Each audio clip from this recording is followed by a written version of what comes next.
आपल्याला कालच मला वाटतं सुनील तटकरे साहेब येणार होते, त्यांच्याकडनं बाकीची माहिती मिळालीच असेल. आम्ही उद्याच्याला दिवसभराच्या करता ही बैठक आयोजित केलेली आहे. कुठलाही राजकीय पक्ष काम करत असताना मधून शिबिरं घेऊन त्याच्यामध्ये काय पक्षाची भूमिका आहे, काय उद्याच्या काळामध्ये आता स्थानिक स्वराज्य संस्थांच्या निवडणुका येऊ ठापलेल्या आहेत, त्याच्यामध्ये सुप्रीम कोर्टाने 31 जानेवारी 2026 पर्यंत या सगळ्या निवडणुकीचा कार्यक्रम पार पाडावा अशा स्पष्ट सूचना दिलेल्या आहेत. राज्याच्या निवडणूक आयोगाने त्यांना विनंती केलेली होती की या काळ आम्हाला कमी वाटतो तो वाढवून द्या, परंतु कोर्टाने स्पष्ट ते नाकारलेलं आहे आणि 31 जानेवारीपर्यंत हे सगळं संपवायला सांगितलेलं आहे. तसं बघितलं तर 26मध्ये ह्या निवडणुका 2022मध्ये व्हायला पाहिजे होत्या. 23, 24, 25, 26 4 वर्ष गेली. त्याला एकमेव कारण म्हणजे ओबीसींना तिथं प्रतिनिधित्व मिळालेलं नव्हतं.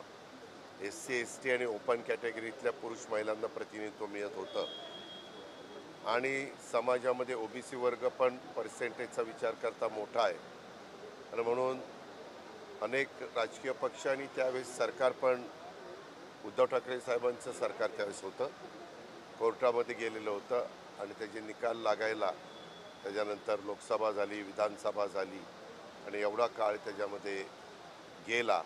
त्याच्यामुळं खरं तर ज्यांना आमदारकी खासदारकीची संधी मिळत नाही अशा लोकांना जिल्हा परिषद, तालुका पंचायत, नगरपालिका, महानगरपालिकेमध्ये संधी मिळाल्यानंतर त्यांना त्यांचं काम दाखवता येतं. ह्याच्यातूनच पुढं विधानसभा, लोकसभा, विधान परिषद, राज्यसभा हे जे वेगवेगळे प्रतिनिधित्व करणारे लोकप्रतिनिधी त्या ठिकाणी मिळतात, उमेदवार मिळतात. अशा प्रकारची आजपर्यंतची परंपरा आहे. सत्तेचं विकेंद्रीकरण करण्याच्या दृष्टिकोनात त्या काळामध्ये स्वर्गीय यशवंतराव चव्हाण साहेबांनी त्या स्थानिक स्वराज्य संस्था आणलेल्या होत्या. पण आता एका गोष्टीचं समाधान आहे, देरचं आहे लेकिन दुरुस्त आहे अशा पद्धतीनं ह्या निवडणुका होत आहेत. गोपीनाथ पाडळकर यांनी एक विधान केलेलं आहे आणि अत्यंत घाणेरडं असं ते विधान आहे. जयंत पाटलांसंदर्भात ते विधान आहे.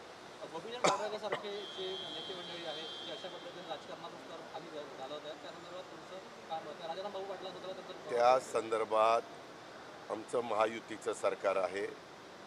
भाजपच्या वेगवेगळ्या लोकप्रतिनिधींचं किंवा त्यांच्या संबंधित असणाऱ्या व्यक्तींच्या काही चुका होत असतील तर भाजपने त्याची नोंद घेतली पाहिजे. राष्ट्रवादीच्या बद्दल असेल तर आम्ही लोकांनी नोंद घेतली पाहिजे आणि त्याच्यातनं भूमिका स्पष्ट केली पाहिजे. आणि शिवसेनेच्या बद्दल काही झालं तर शिंदेसाहेबांनी ती भूमिका स्पष्ट केली पाहिजे. याबद्दल मला काहीही माहिती नाही आहे, कारण मी आज सकाळपासून वेगवेगळे कार्यक्रम होते आणि आत्ताच तुमच्या पुढं आलो. बऱ्याचदा तुमच्यासारखे पत्रकार मित्र एखादी गोष्टीची पूर्ण माहिती आम्हाला नसताना एकदम अचानक अशा प्रकारचे प्रश्न विचारतात. परंतु मी ह्याच विचाराचा आहे, कोणी कुठल्याही राजकीय पक्षामध्ये असला तरी आपल्या महाराष्ट्राला एक वेगळी परंपरा, एक वेगळी महाराष्ट्राची संस्कृती आहे. जे पहिले महाराष्ट्राचे मुख्यमंत्री म्हणून स्वर्गीय यशवंतराव चव्हाण साहेबांनी सुसंस्कृतपणा हा राजकारणामध्ये दाखवला गेला पाहिजे आणि प्रत्येकाने बोलत असताना, वागत असताना त्यामध्ये अशा प्रकारचे कुणाला चे स्टेटमेंट अतिशय वेदना देणारे असतात, अशा पद्धतीचे स्टेटमेंट हे करू नये. आणि संविधानाने आणि घटनेने डॉक्टर बाबासाहेब आंबेडकरांनी जो आपल्याला अधिकार दिलेला आहे त्या अधिकाराचा वापर करत असताना समाजामध्ये सलोखा राहील आणि वातावरण चांगलं राहील त्याबद्दलचाच प्रयत्न हा सर्वांनी करायचा. राहुल गांधींनी छगन भुजबळ यांचा ओबीसी मेळावा नागपुरात झाला, तेव्हा त्यांनी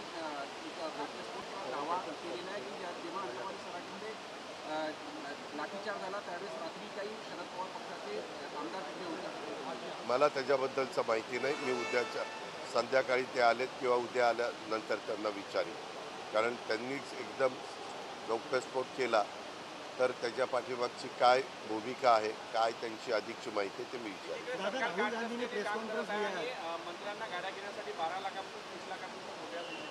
काही आपल्याला माहिती नाही, कुठल्याही बातम्या आपण पसरवता. आज सर आमचे SP, कलेक्टर, CO हे त्या भागामध्ये सरकारचं प्रतिनिधित्व करत असतात. झालंय काय की मागे एकदा असंच एक सरकार असताना गाड्या योग्य कंडिशनच्या नव्हत्या आणि म्हणून ॲक्सिडेंट झाला. आता अनेक प्रकारच्या गाड्या मार्केटमध्ये. गाडीची किंमत किती ठेवली हो? 12 लाख. मिनिमम 12 लाखच आहे ना.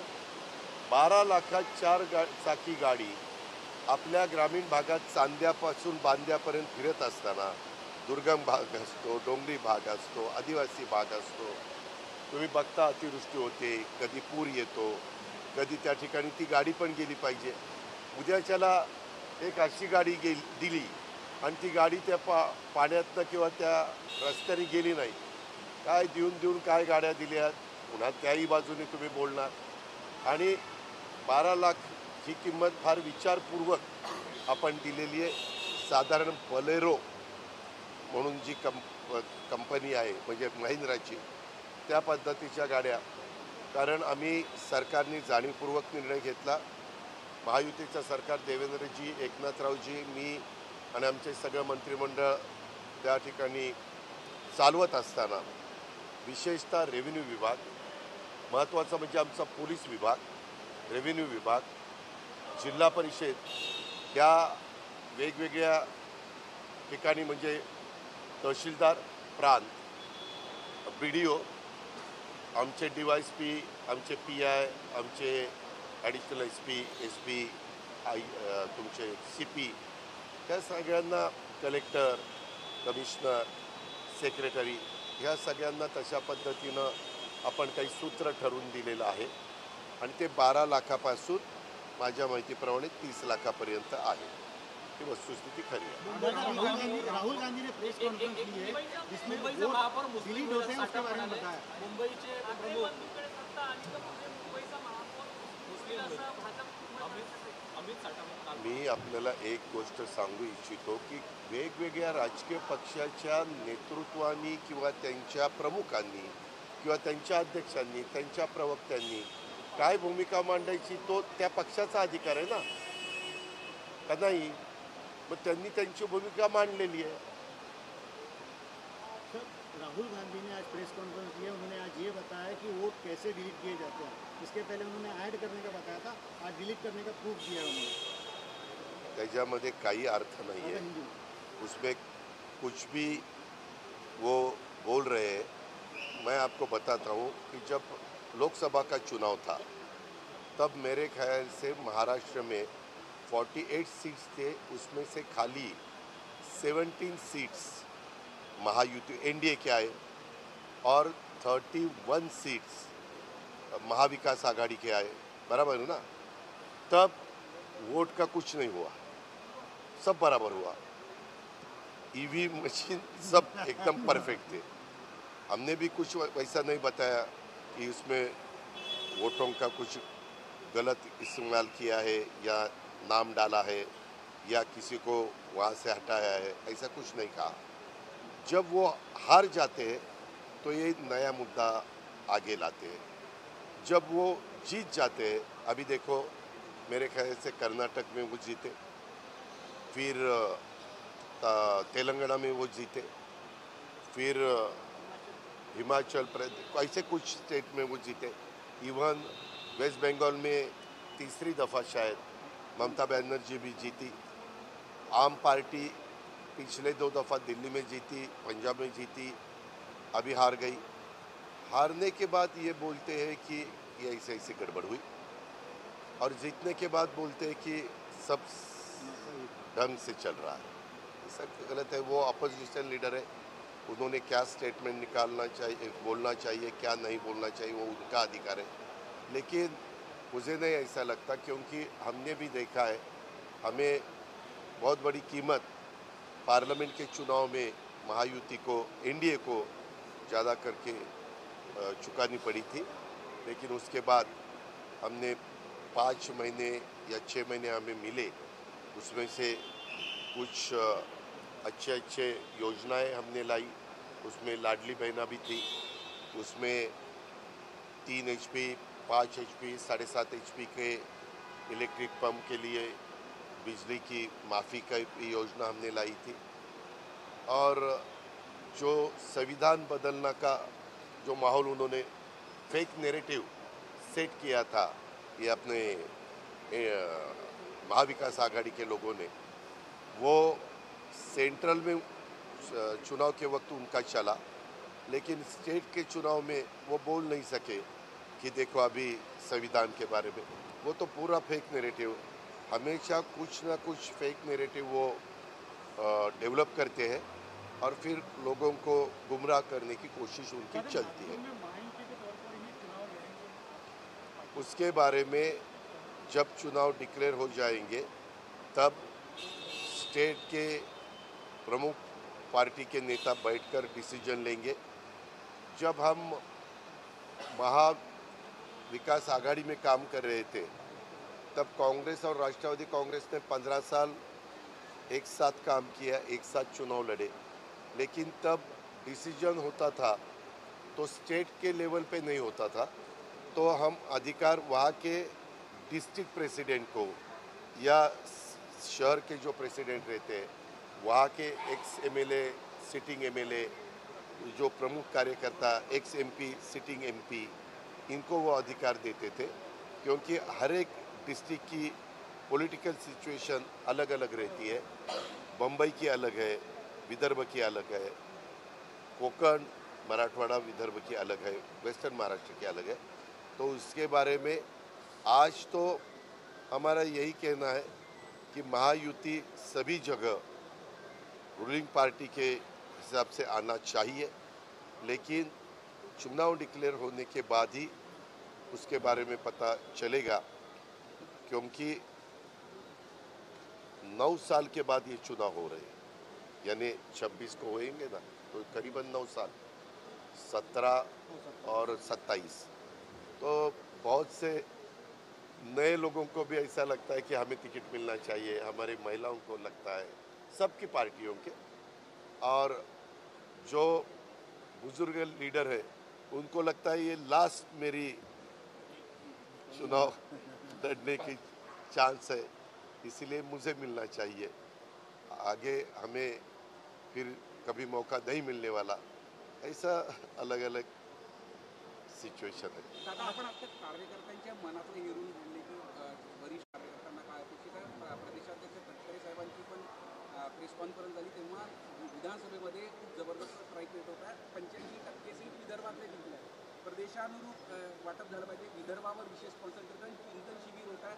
विशेष काही रणनीती काढली देवेंद्र फडणवीस त्या बालेकिल्ला सांभाळण्याची. हे का, मी विदर्भाचं एक बघितलंय, विदर्भ प्रत्येक वेळेस कुणाचा बालेकिल्ला राहीलच असं नाही. विदर्भ नेहमीच, मला आठवत आहे त्यावेळेस मी राजकारणात अगदी नवा होते, एक कार्यकर्ता गाव पातळीवर, तालुका पातळीवर जाऊन काम करत होतो.